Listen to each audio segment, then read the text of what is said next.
Hello students, आइए पढ़ते हैं उमाशंकर जोशी जी द्वारा रचित कविता बगुलों के पंख। यह कविता सुंदर दृश्य बिंब युक्त कविता है जो प्रकृति के सुंदर दृश्यों को हमारी आंखों के सामने सजीव रूप में प्रस्तुत करती है। सौंदर्य का अपेक्षित प्रभाव उत्पन्न करने के लिए कवियों ने कई युक्तियां अपनाई हैं, जिनमें से सर्वाधिक प्रचलित युक्ति है सौंदर्य के ब्यौरों के चित्रात्मक वर्णन के साथ अपने मन पर पड़ने वाले उसके प्रभाव का वर्णन। कवि काले बादलों से भरे आकाश में पंक्ति बनाकर उड़ते सफेद बगुलों को देखता है। वे कजरारे बादलों के ऊपर तैरती सांझ की श्वेत काया के समान प्रतीत होते हैं।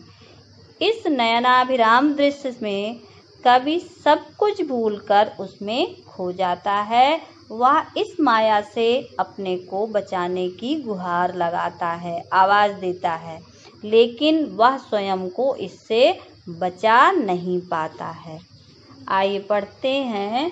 नभ में पाती बांधे बगुलों के पंख, चुराए लिए जाती वे मेरी आँखें।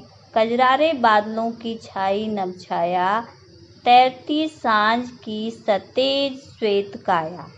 नभ आकाश, पाती पंक्ति, कजरारे काले, सांझ संध्या शाम, सतेज चमकीला। कवि आकाश में छाए काले काले बादलों में पंक्ति बनाकर उड़ते हुए बगुलों के सुंदर सुंदर पंखों को देखता है। यहाँ पर कवि जो है वो आकाश में उड़ रहे बगुलों को देखता है।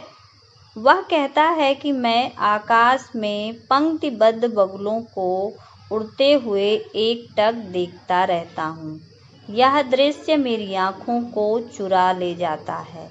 अर्थात वह कहना चाहता है कि वह यह दृश्य देखने के लिए लालायित रहता है, मतलब आकर्षित हो जाता है उस दृश्य को देखकर।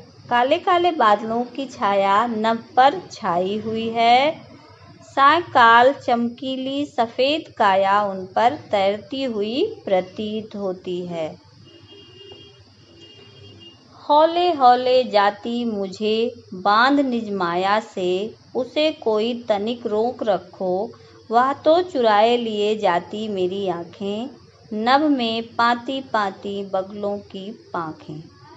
यह दृश्य इतना आकर्षक है कि अपने जादू से यह मुझे धीरे धीरे बांध रहा है। कवि कह रहा है कि उड़ते हुए बगुलों का यह जो दृश्य है यह इतना अधिक आकर्षक है कि वह अपने जादू से मुझे धीरे धीरे स्वयं से बांधे ले रहा है। मैं उसमें खोता जा रहा हूँ। कवि आह्वान करता है कि इस आकर्षक दृश्य के प्रभाव को कोई रोके। कवि आवाज लगाता है कि कोई इस दृश्य को रोके। क्यों? क्योंकि कवि स्वयं को रोक पाने में समर्थ नहीं है। कवि उस जादू से पूरी तरह आकृष्ट हो गया है। वह इस दृश्य के प्रभाव से बचना चाहता है।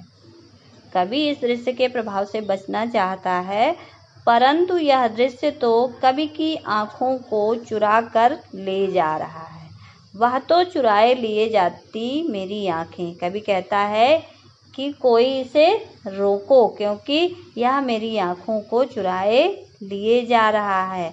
आकाश में उड़ते पंक्तिबद्ध बगुलों के पंखों में कवि की आँखें अटक कर रह जाती हैं।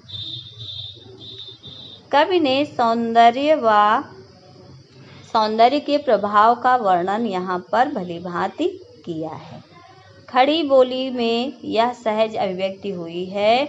आँखें चुराना मुहावरे का यहाँ पर प्रयोग हुआ है।